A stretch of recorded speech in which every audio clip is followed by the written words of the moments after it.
or Roy Rogers or any of the numerous westerns, the shoot-em-ups that we had on Saturday afternoons back in those times. If times were good in my family, I got a nickel for a bag of popcorn to go along with it. I mention that because how breathtaking it is for you younger generation, and that you have to pay for a bag of popcorn at the movie. We had short subjects in addition to the cartoons and the serials that some of you may know about in those days. One of them was a thing called the March of Time. And it was a newsreel, kind of a news magazine on the screen for whatever the current events of the day were. And, of course, being during World War II, there was a lot of war in those newsreels. It dealt with important events in current society. The March of Time, or the passing of time, are concepts we're all familiar with. But these concepts are totally wrong. Time does not march. Time does not pass. We pass. It's like a fast-running westbound car on an interstate. We pass mile marker after mile marker, but the mile markers don't move, do they? And we correctly speak of points in time. We pass those points in time. They don't pass us. And this is something I think that's important for us to understand. The mile markers don't move. We move. But on this interstate, there is no eastbound lane. We pass mile marker after mile marker, but we can never go back. We can't even stop. We just keep running. And this is another of the profound truths of the Bible. We are rushing headlong through life.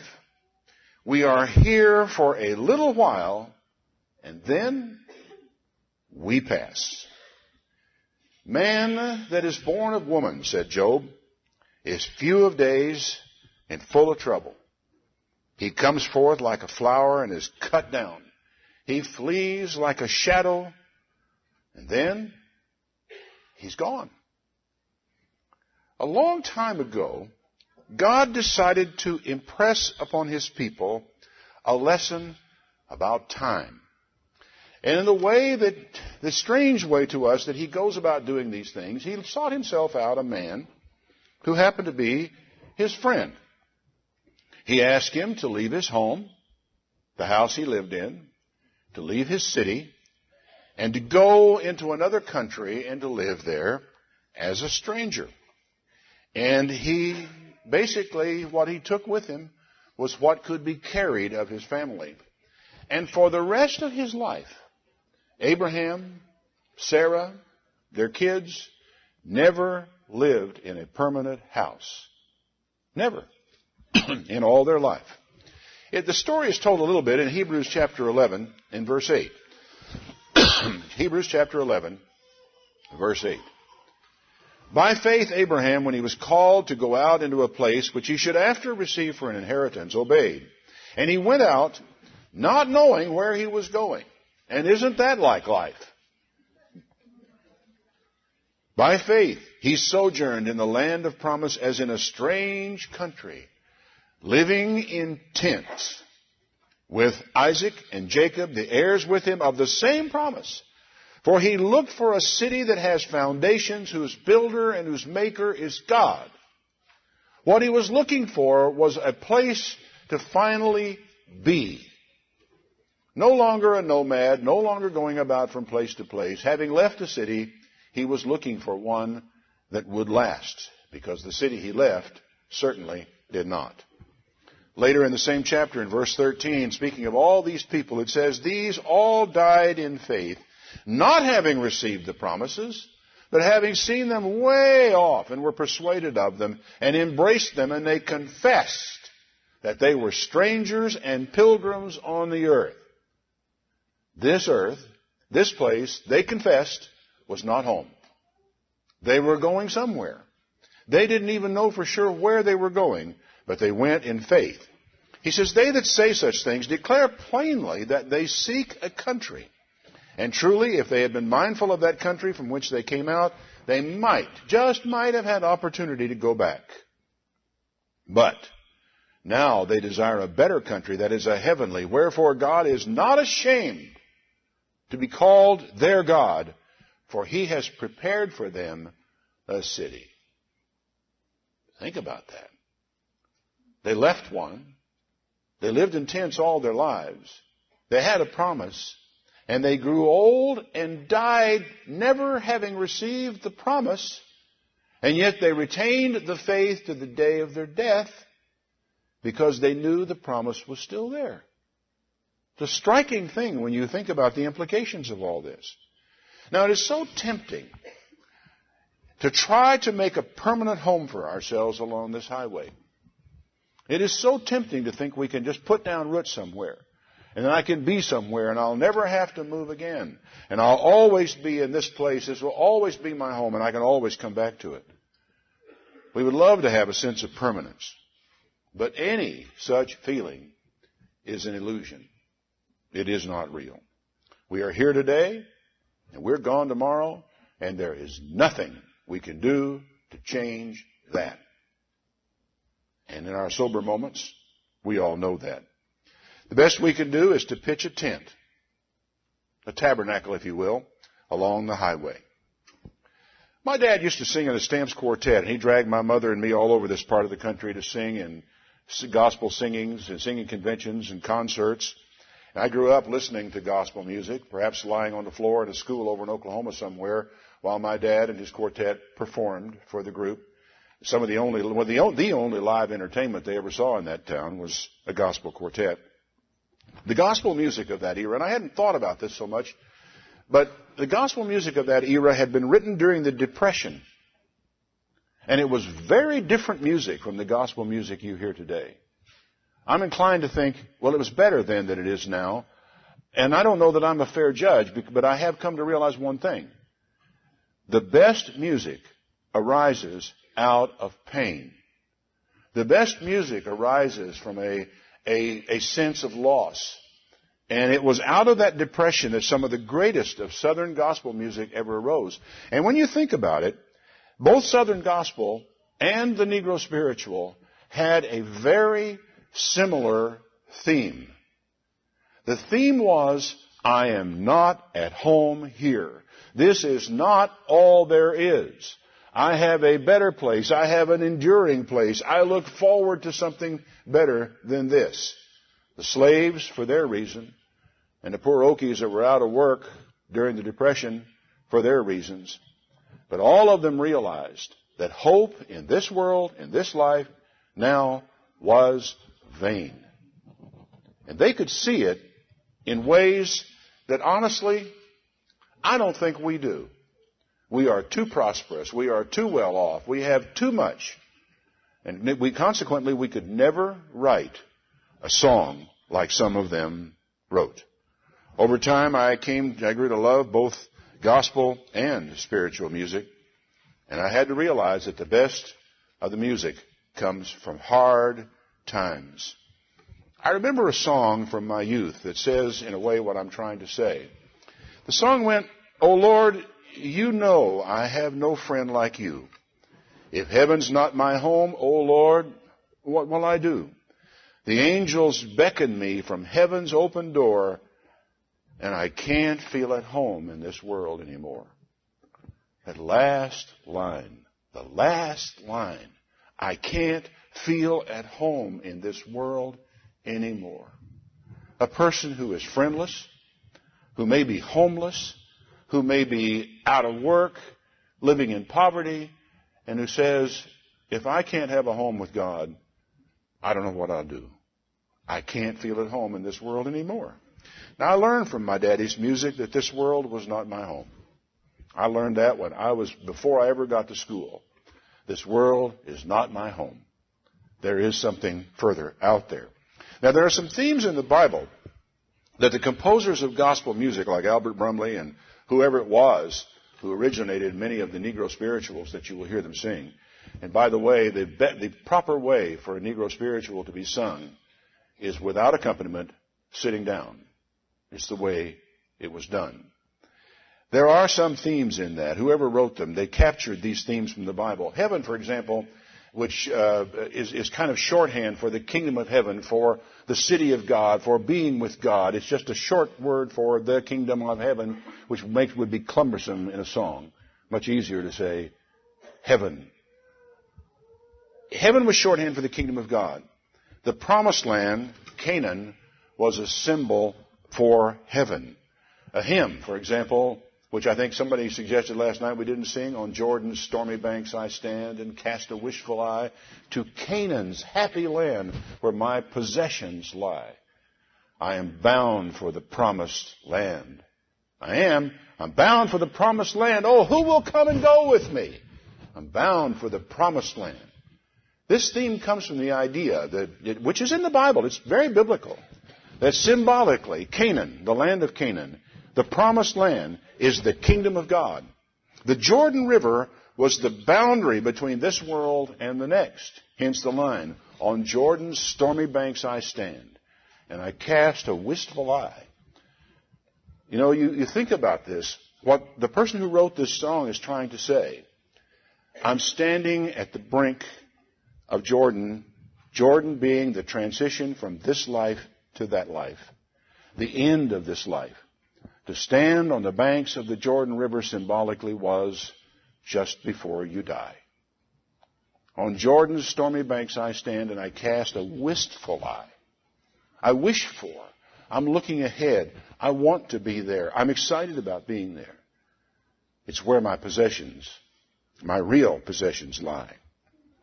My dad used to sing a song, when I come to the river at ending of day and the last winds of sorrow have blown, there'll be somebody waiting to show me the way. I won't have to cross Jordan alone. The crossing of the Jordan is a great symbol in the Bible and in song of passing from this world and its trials, its troubles, into the world to come. And as the old spiritual went, all my trials, Lord, soon be over. The wilderness wanderings were symbolic of this life with all of its troubles and trials in the Bible and in hymns. Camping and tabernacling were symbols of the temporary life we have now. We have the songs that found hope, not in this world, but in the land across the river. One of them, beautiful song, when they ring those golden bells for you and me, says, there's a land across the river that they call the sweet forever. And you only reach that land by faith's decree. Now, perhaps you can understand that when times are good, we invest a lot of ourselves in this world. We just do. We're concerned about where we're going to live. We're concerned about our house. We're concerned about our car, concerned about what we drive. We're concerned about our image. We're concerned about our clothes. When times are good, we invest a lot of ourselves, our time, our resources in this world. When times are hard and the days grow short, when we start to realize that all our hopes and all our dreams are going to end out there in the graveyard, that's when the music of our lives really begins to tell. And the message of pain is that you are mortal, that it's vain to place your hopes in the here and the now.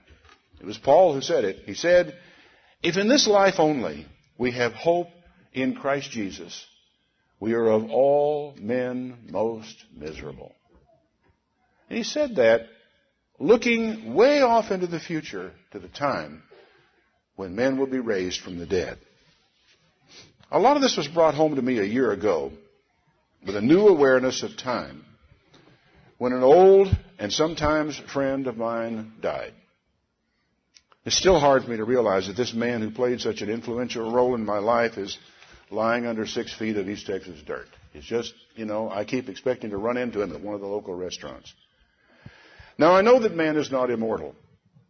I know that we do not have an immortal soul, as the Greeks suggested that we do. Without the resurrection from the dead, we would be without hope. We all will lie in the grave and wait for the resurrection from the dead. I know that people in heaven are not looking down on us and watching us struggle through this life. Those people are all waiting in the grave, waiting for the last trumpet. Now, I made that statement because of what I'm about to tell you. That brings me back to the question of time. The very concept of time is an illusion. Science has demonstrated that what we call time is variable, that it can be a phenomenon called time dilation. That is to say, the rate at which we pass through time is variable. Theoretically, if we could accelerate our bodies to near the speed of light, time would appear to an onlooker to slow down, although to us it would seem to proceed at the same speed. And there's a scene in the movie, Close Encounters of the Third Kind, when this ship has landed and has begun to disgorge the people they picked up years ago, the pilots that were lost in the Bermuda Triangle, are coming off the plane, and one of the fellows said, Einstein was right. They haven't aged a day since that time. The theory being that they had been out in the spaceship traveling at the speed of light or near the speed of light or something like that. And consequently, they had done all that they had done out there and come back to here in no time at all, at least it would seem. They didn't age. But all of us kept right on getting older. That's the theory. But when I think about this, I realize each of us lives in his own timeline. I've occasionally sat in a waiting room, doctor's office, airports. You've got to amuse yourself somehow and watch people. And I look at the people around me. They come and they go and they pass through my life momentarily. But when they are out of my sight, they might as well not exist. Have you ever played that little game with yourself? To imagine that when this person leaves the doctor's waiting room and turns left and goes down the hallway, to imagine yourself following that person and watching as he goes out, gets into his car, drives home, opens the front door, comes in, hugs his kid, gives his wife the news from the doctor, that this man has a complete, involved, detailed, complex life of which you know nothing. He follows a timeline of his own, you follow a timeline of your own, and they only cross that one time in the doctor's office, and for all intents and purposes, that other person only exists when he passes through your life. Then I thought about my old friend Ted.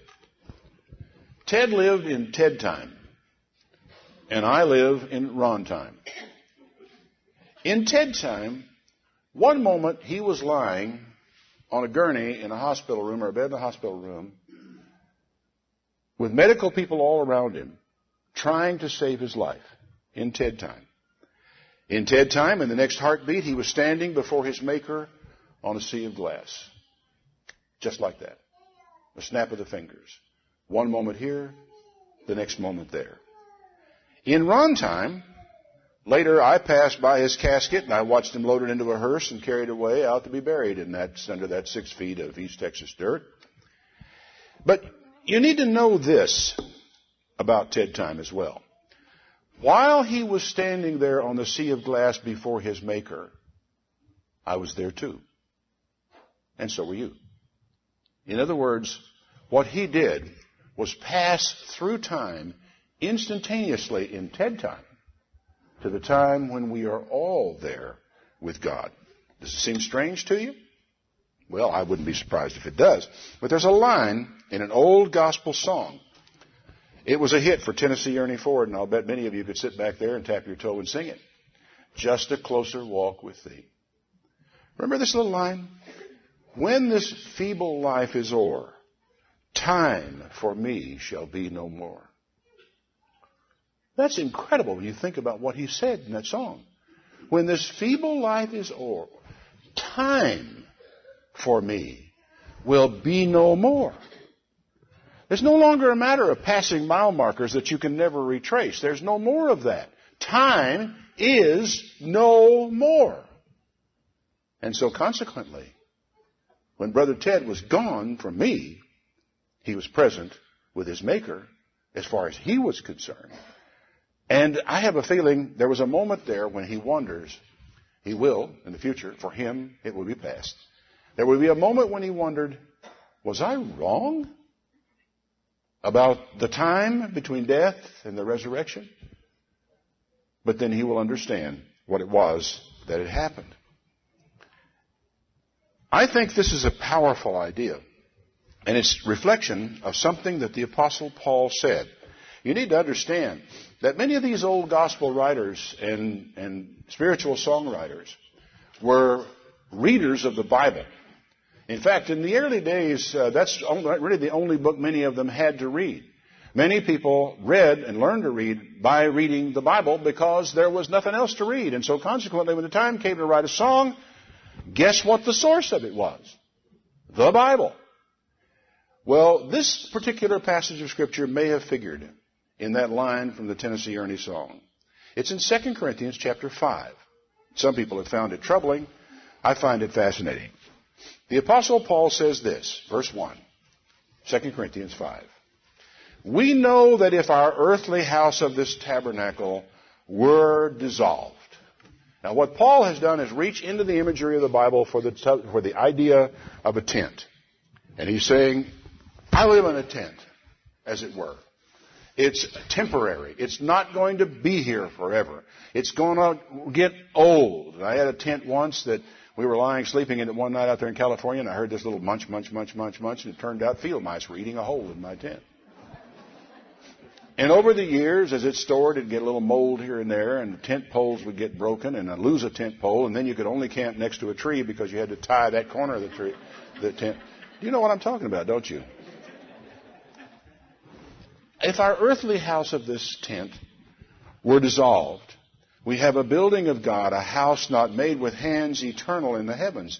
For in this we groan, earnestly desiring to be clothed upon with our house which is from heaven. If so be that being clothed we shall not be found naked. For we who are in this tabernacle do groan, being burdened. And sometimes I hear one or the other of you groan when you get up out of a chair. Or hear a grunt when you bend over to tie your shoes. We groan in this tabernacle with the pains and the struggles that we have. It's just part of life is the pain. It's not that we want to be unclothed. It's that we want to be clothed upon. We don't want to just cease to exist. We want to be clothed differently. We want to be living in a house. Paul mixes his metaphors shamelessly, and so you have to be careful as you make your way through what he writes. He says we want to be clothed upon that mortality. That is this mortal flesh of ours that's decaying and rotting away and being dissolved, that it was swallowed up by life. Now, he that has wrought for us the selfsame thing is God, who has given us the earnest of the Spirit. So we are always confident, knowing that while we are at home in the body, we are absent from the Lord. Clear as crystal. Here you sit, in the body, and you're absent from God. Oh, he's present in spirit. We all understand that, but that's not what Paul's talking about, and we all know that. We walk by faith, not by sight. We are confident, I say, and willing rather to be absent from the body and to be present with the Lord. So we labor that whether we're present or absent, we may be accepted of him.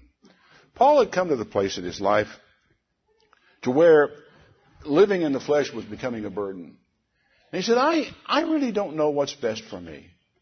I have a desire to depart and to be with Christ, but for me to stay here and work with you is far better.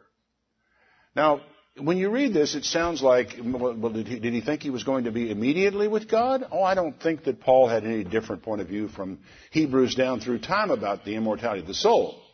But what Paul understood was that when this feeble life is o'er, time for him will be no more. And that in Paul time, he will go from this life to the face of God. That's what he wanted. And anyone who has been through tough times in your life and wanted to lie down and go to sleep, because in sleep you would feel no pain. People who sometimes have gone to bed praying that God would not let them wake up in the morning understand what that means. That sometimes life can be so difficult that you just wish God would let you let it go. That we know we can't do that, just as the Apostle Paul knew that he couldn't do it. In the past year, I've had a curious thing happen to me in a way, experience, in that for fleeting moments I feel a sense of excitement when I think about this. I'm 70 now. I fully hope and plan to go on to being 100. But, whatever God wills, I will do. And I'm not in any hurry to leave this vale of tears. It's not bad enough for us here right now. But nevertheless, once you get to this stage of life, you do have to contemplate leaving it. And I was in the hospital recently for a change of medication, which you have to be there so they could watch you the whole time, and so I was there. But I wandered up and down the hallways and looked in doorways and saw old people in the last moments of their life. It was sobering because I thought to myself, one of these days I will be back in this place, and it'll be the last moments of mine. I don't know when it will be, but it's out there. It's coming just as sure as tomorrow's sunrise. And so, having thought about that, I had, as I mentioned, this little moment of excitement in the realization that one minute I would be there, and the next minute I would be in the presence of my God. I'm not as ready to go as Paul was, but I understand him better, and I realize that in my time, seeing Jesus is only a heartbeat away. Now, make no mistake about it. When you go to the grave, you will wait there until God has a desire to the work of His hands. But for all practical purposes, for you, and from your perspective, when your heartbeat stops, so does time. So does time. One moment, you may be looking at the face of a surgeon, and the next moment, at the face of God in your time. For we know that if our earthly house of this tabernacle were dissolved, we have a building of God, a house not made with hands, eternal in the heavens. For in this we groan, earnestly desiring to be clothed upon with our house which is from heaven. If so that, being clothed, we shall not be found naked. For we who are in this tabernacle do groan, being burdened, not that we want to be unclothed, but clothed upon, that mortality might be swallowed up of life. And for us, time will be no more.